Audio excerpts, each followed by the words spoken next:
in this book is the presence in the Amazon rainforest of a very specific, clearly identifiable pattern of DNA, which is only found in one other place in the world, and that is in Australasia and amongst Australian Aborigines. It's Australasian DNA.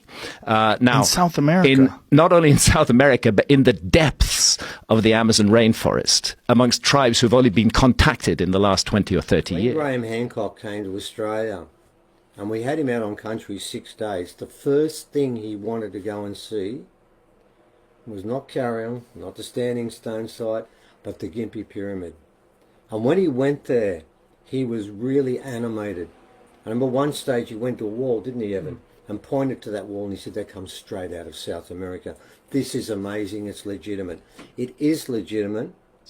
And furthermore, although skeletal remains are rare, it has been found in ancient skeletal remains that are close to 11,000 years old in the Amazon. So that tells us that this DNA signal has been in the Amazon for at least 11,000 years. The geneticists think that it came to the Amazon during the last ice age. And this raises a huge mystery, because the peopling of the Americas is supposed to have occurred from Siberia, across the Bering Straits, down through that ice-free corridor into North America, down through North America, into South America, into Central America, and finally into South America.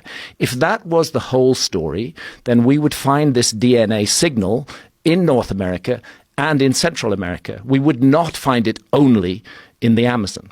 When I talked to some of the leading geneticists about this, asked him, what do you make of this Australasian DNA in the Amazon? And he said, honestly, we don't have a proper explanation for it at the moment. But what he did say is that the most parsimonious explanation, he used that specific word, the most parsimonious explanation is that a group of people during the Ice Age crossed the Pacific Ocean and settled up and ended up in South America and settled in the Amazon and brought their DNA with them. That would account perfectly for the DNA data. And when a scientist says the most parsimonious explanation, what that scientist is saying is he likes that explanation, that it's a simple, direct, clear explanation of the DNA mystery. But then he added, however, it doesn't make practical sense. And I asked him, well, why doesn't it make practical sense? And he said, because the archaeologists tell me that no human population was capable of crossing the Pacific Ocean during the Ice Age, at which point it was natural for me to say,